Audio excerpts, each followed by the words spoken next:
Bring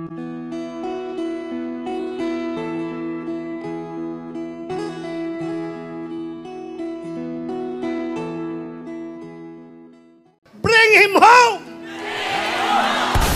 Nais ko lang siguro ipahatid sa inyo ang naging mensahe ni Mayor Baste nung kami nagkaharap. Hindi ngayon ang panahon upang pumatak ang ating mga luha. Hindi nanginginigo ako kasi pag kayo, alam nyo, kapag kayo po ay biktima, hindi nyo alam saan nanggagaling yung galit. Kasi hindi ko maintindihan bakit mas binibigyan ng pansin nila ang mga kriminal. Sa mga sandaling ito, isa pa sa mga supporter ni Tatay Digong ay mangungusap sa atin. Tawagin na natin si Binibining Cathy Binag.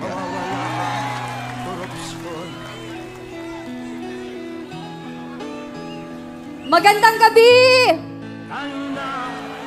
Magandang gabi po.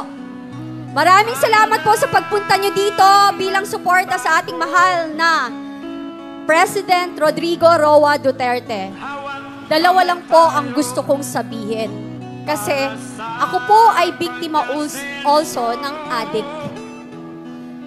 Hindi ko ho maintindihan na kung bakit ang ating mga leader or yung iba ang pinaglalaban is yung mga kriminal at addict. Bakit ho hindi nila ipaglaban din yung mga katulad kong biktima na mga addict? Hindi ko sinasabing ang pagpatay ay tama. Wala hong ganon. Pero sinasabi nilang may due process dapat nung pinili na magkaroon daw ng sinasabi nilang EJK. Bakit ho? Yung hubang 2 taon or 5 taon na naghahasa ng isang drug addict, nagkaroon din huba ng due process? Hindi, di ba? Yung ordinaryong mamamayang Pilipino, estudyante, nagagraduate sa kolehiyo, pinatay ng addict, may due process? Wala, di ba? So kaya kayo dyan, kayo, nang sinasabi nyo, you are after for human rights. Tigilan niyo ho kami. Kasi kung human rights, mas binibigyan niyo ng pansin yung mga biktimang bata, kababaihan, at mga biktima ng pinapatay ng mga drug addict at nasirang buhay ng mga drug pusher and dealers. Hindi nanginginigo ako kasi pag kayo, alam nyo, kapag kayo po ay biktima, hindi nyo alam saan nanggagaling yung galit. Kasi hindi ko maintindihan bakit mas binibigyan ng pansin nila ang mga kriminal. Eto po yan. Nung naging addict po kayo, yung pamilya nyo, kamag-anak nyo, choice nila yan. Yung nagbenta sila ng droga, choice nila yan. Yung naging drug lords and drug dealers sila, choice din nila yan.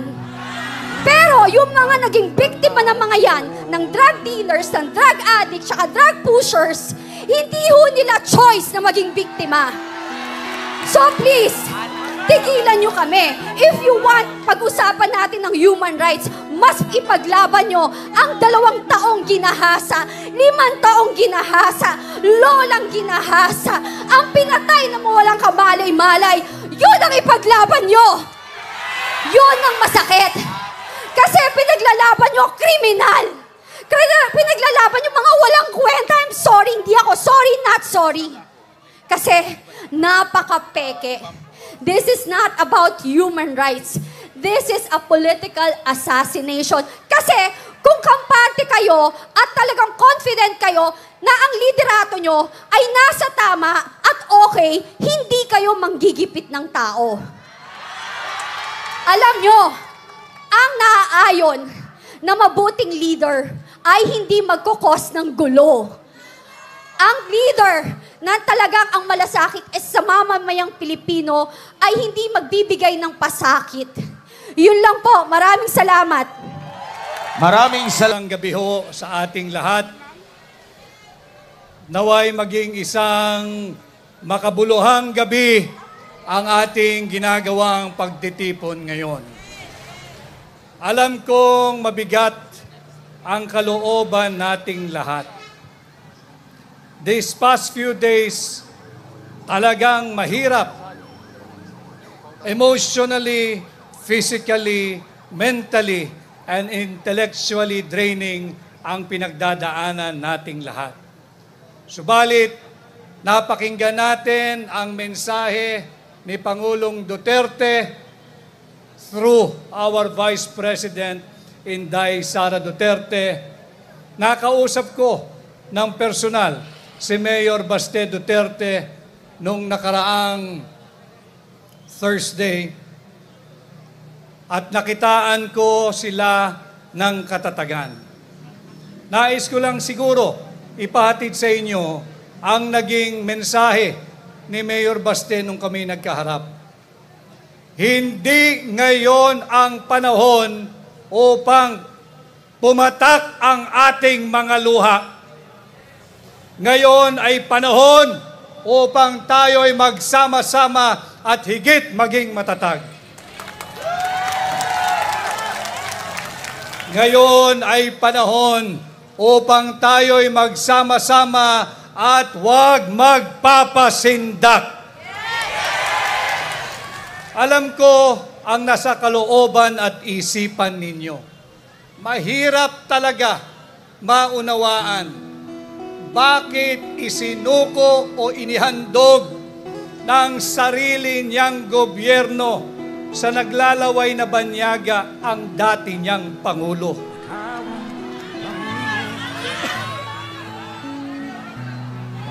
Wala na ba tayong batas na umiiral? Wala na bang saligang batas? Sarado na ba ang lahat ng antas ng korte sa Pilipinas? Bakit kinakailangan nating ialay si Pangulong Duterte sa korte ng mga naglalaway na banyaga?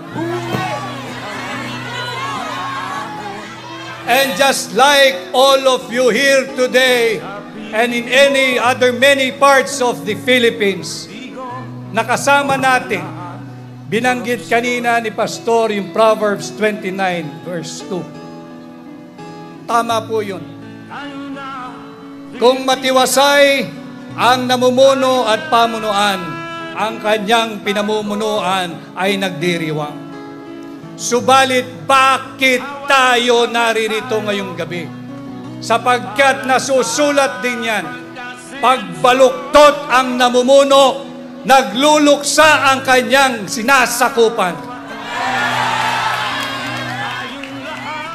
And tonight, I am here not as a candidate. Let's forget about it now. I am here like you bilang Pilipino. Ako'y bilang abogado at katulad ninyong lahat, ako'y naririto bilang isang maisog na Pilipino.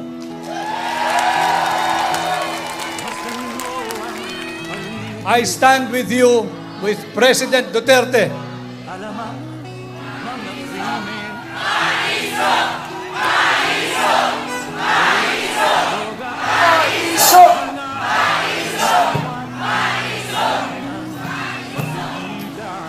Kasama ninyo ako sa ating ginagawang panalangin. Bahagi din ako ng local defense team ni Pangulong Duterte.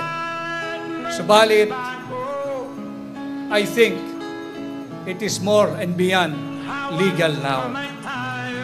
Kaming mga abogado, we can only do so much. And I tell you, Filipino people, itong labang to, hindi abogado ang magpapanalo rito.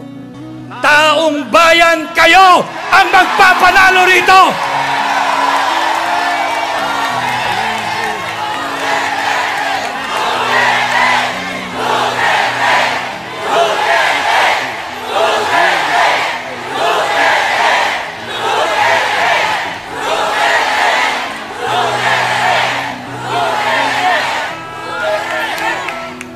Ipagpatuloy ho natin ang ating ginagawa kung ilang araw, linggo o buwan ang darating. Itong ginagawa nating payapa at malayang pagsasaad ng ating saloobin. patuloy tayong magsama-sama, patuloy tayong mag-ingay.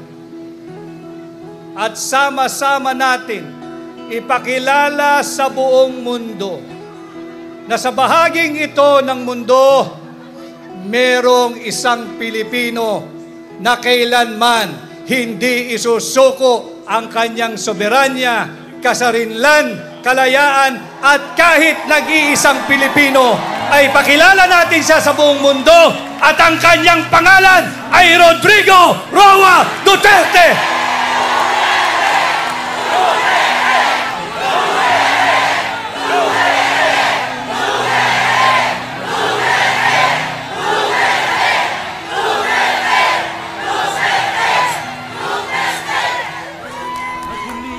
Pakilala natin, hindi lamang dito sa Pilipinas, kundi sa buong mundo.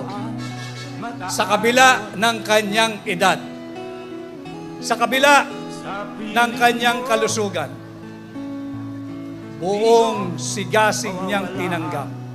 At sinabi niya, walang mananagot na pulis at sundalo sa aking naging polisiya.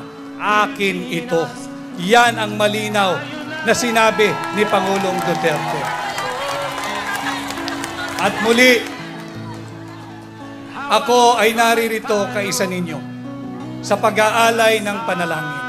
At sana patuloy tayong magkaisa at uulitin ko.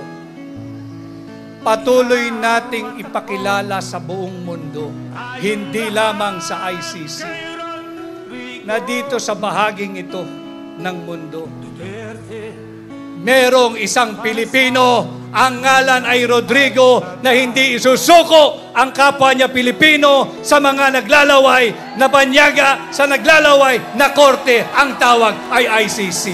Maraming salamat. Mabuhay po tayo.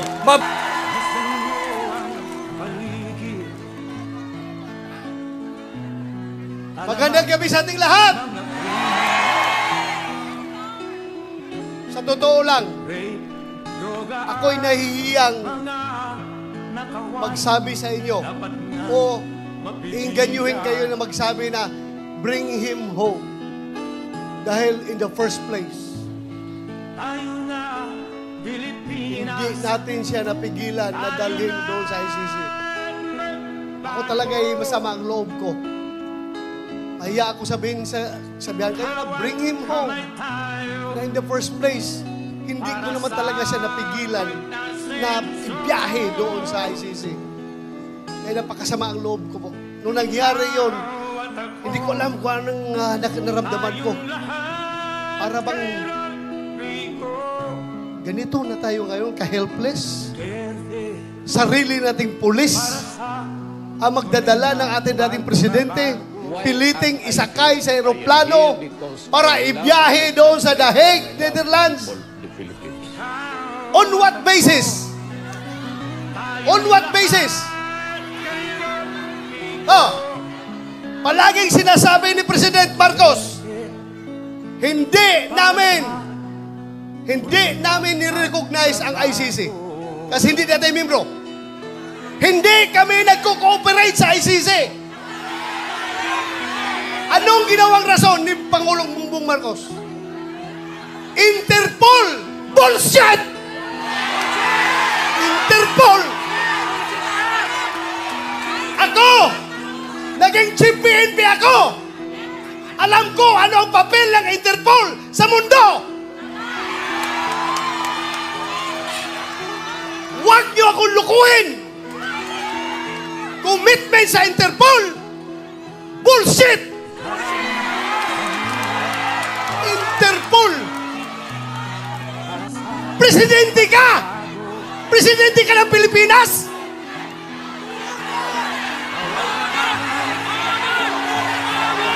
Presidente ka ng Pilipinas!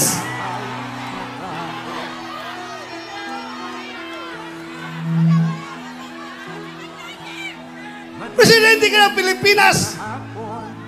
Magpa-pressure ka sa Interpol? Ha?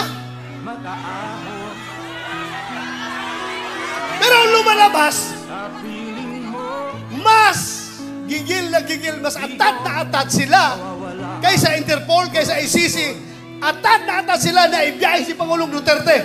Bakit? Di ba? Di ba? Katungkulan na ating gobyerno ayon sa ating konstitusyon to protect, to serve and protect the Filipino people. Siniservisyohan niya? Yung mga dayuhan, hindi ang Filipino people. Kasi ang Filipino people, yun ang pinadala niya doon sa dahig. Alam nyo, habang kinakarga siya sa aeroplano, nag-struggle sila doon. Wala na ko ibang magawa. Dahil nandoon ako sa Davao, kino-coordinate ko yung ating yung petisyon na ginagawa natin na hindi nakahabol. Hindi ako sumama sa Hong Kong dahil sa gabi na yon, alas 3 sa madaling araw dapat ang biyahe ko papuntang Hong Kong. Pero merong nag-leak sa akin na informasyon. Hindi pa rin tulog ang Diyos. Nagsabi na, sabihan mo sila na may warrant na si President Duterte at si Bato. Uhulihin sila pagbalik nila dito galing sa Hong Kong. So tinawagan ko si Ace Bingbong Villaldia. Sabi ko, sir, meron ng warrant. Hindi na ko habol dyan. Kasi kusuhin ko na lang yung petition natin dito. Petition for certiorari and prohibition. Kinordinate ko yung ating mga abogado. Sila dito yun.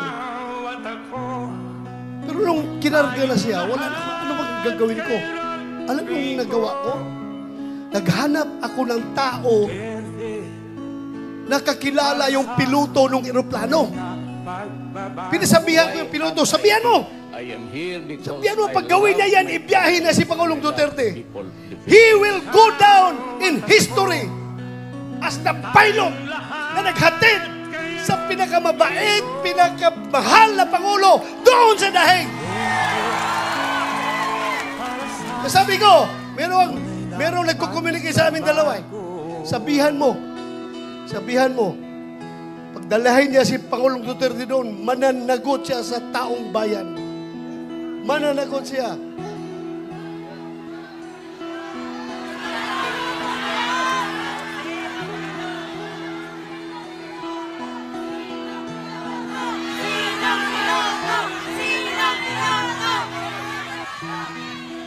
Alam niyo, ang nakakasama ng loob ko. Alam mo yung isang barangay kapitan? Sa barangay kapitan, maliit na barangay. Kausapin mo. Kap, ano ang tingin mo dito? Tama ba ito? Hindi. Sabi na kapitan sa'yo, sir, ikaw naman, sir. Pareho tayong lalaki. Hindi pwede yan, sir. Hindi talaga. So may isang salita. Pero may nakausap ako isang presidente. 2 bisis ha. Unang bisis. Doon sa Bukidnon.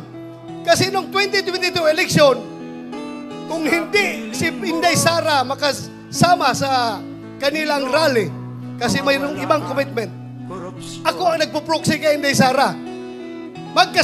Kasama kami na sa stage. Siya ang kandidato ng presidente. Ako ang nag-represent kay Inday Sara. Nag-uusap kami. Sa Bukidnon. Alam mo, sabi sa akin, hindi siya papayag na makialam ang ICC sa ating bansa. Hindi pa siya presidente noon. Hindi pa presidente. Pangalawang bisis, presidente na siya. Doon sa Malacanang, inimbitahan niya kami. Tinanong ko siya, ano ba itong stand nyo, Mr. President? Pabago-bago.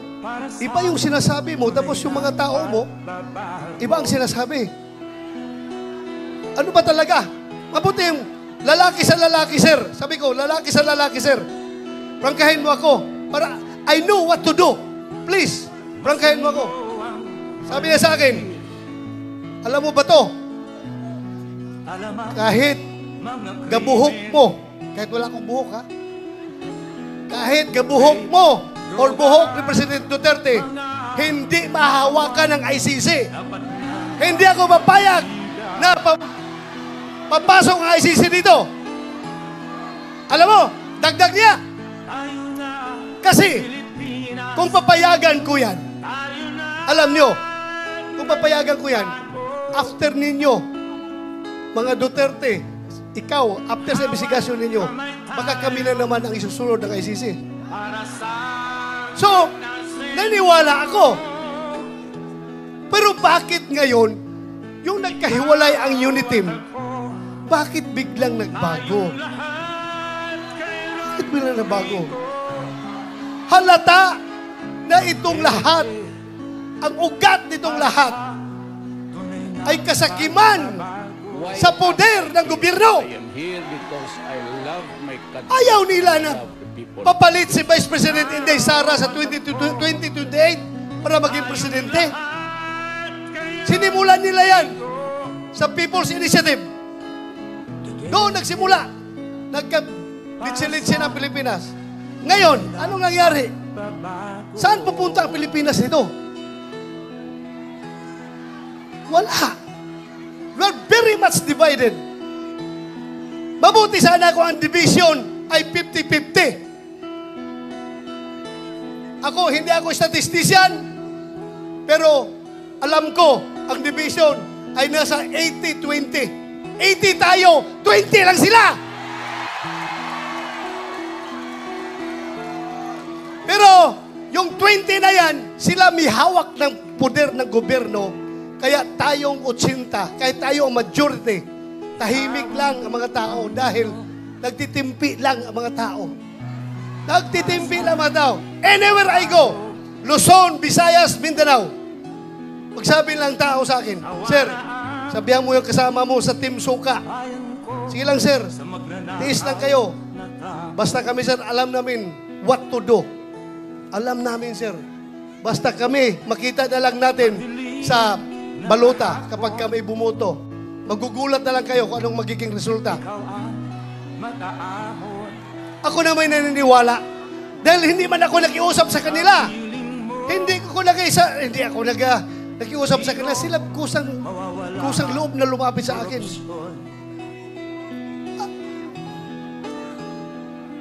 Alam nyo, ang nakakasama pa, ha? Ako, kilala ko at nakasama ko si Pangulong Duterte almost 40 years. 39 years, more than 39 years. Magpo 40 years na kami magkakilala. 1986, pag-graduate ko sa PMA. Pagdating ko sa Davao, Vice Mayor pa siya noon. Kami parehong lalaki. Puro action man. Pagdating sa Gira doon sa NPA sa Davao Region, ako palagi ang nangunguna sa Gira. Ako palagi ang nangunguna. Siya naman ay piskal pa noon. Naging Vice Mayor nung inappoint ni President Cory Aquino. Gusto niyang, pareho kami, parang talagang gusto ng adventure, gusto ng action. Kaya every time meron ako enkwentro, pupunta siya doon, makibalita kung ano nangyari. Ito sir, ito. So doon kami nag-start nagkakilala. Noong kinasal ako 1989, siya ang kinuha naming ninong. At from there on, doon na. Nagsimula ang aming samahan.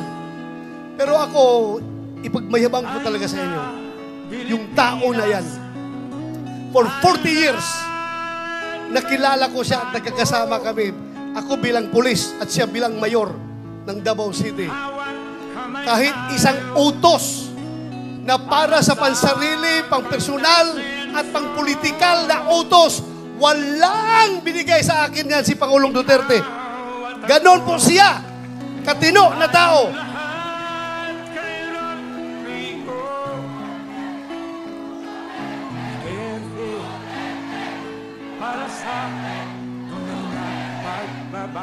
Why am I here? Kaya mga kaibigan, Because I love my country and I love the people. pagdating ng araw, ako ayaw ko sana kayo isama sa problema ko. Ayaw ko idamay kayo.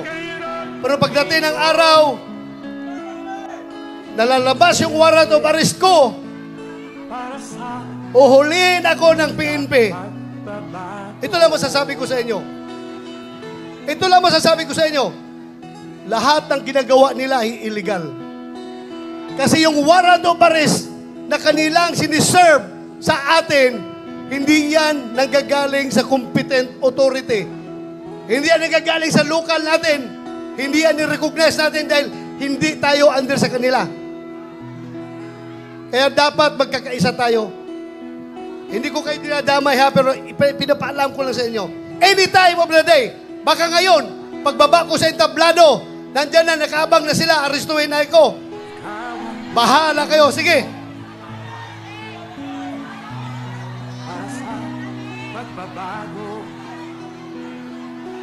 Kawawa ang Pilipinas. Ganito na lang. Ganito na lang ba tayo? Kawawa. Sana magising tayong lahat. Pero ako, don't get me wrong. Ako po'y nakikiusap sa inyo na kahit kayo'y galit na, kahit kayo'y nanggigigilan ng gusto dyan, dahil sa inustisya na ginagawa nila, ako pa rin na nakikiusap sa inyo. I am appealing for your sobriety. Sana kalma lang tayo. Huwag tayo gumawa ng dahas. Dahil pagdating sa dahas, bibigyan natin sila ng rason na mag-declare ng martial law. Diba? Huwag niyong gawin yan. Huwag niyong gawin. Huwag kayong gumawa ng dahas. Huwag natin sila bigyan ng rason para magdeklara ng martial law. Kailangan tayong lahat ay kalma lamang. Pero, sulit, nagkaisa at gustong-gusto na ibalik si Pangulong Duterte dito. Bring him home! Bring him home! Maraming salamat! Duterte, para sa tunay na pagbabago.